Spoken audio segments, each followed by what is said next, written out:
Hello hi నమస్తే అందరూ ఎలా ఉన్నారు? నేను Divya Kotagiri. Welcome to my channel. నా ఛానల్ ఫస్ట్ టైం చూస్తున్నట్లయితే సబ్స్క్రైబ్ చేసుకోండి.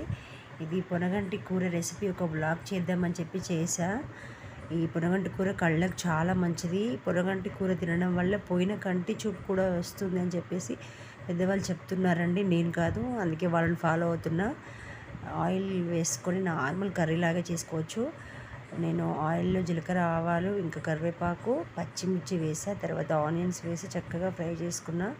అవి ఫ్రై అవుతుంటే పసుపు, అల్లం వెల్లుల్లి పేస్ట్ కూడా వేసి చక్కగా సిమ్లో పెట్టేసి నార్మల్ పోపులాగా ఫ్రై చేసుకున్నా. తర్వాత పొనగంటి కూరని మనం ముందే దాన్ని వాష్ చేసేసుకొని ఆ వాటర్ అంతా పోయిన తర్వాత సన్నగా తరిగేసుకొని పక్కకు పెట్టుకున్నాం. దాన్ని కూడా అందులో వేసి చక్కగా కలిపాను.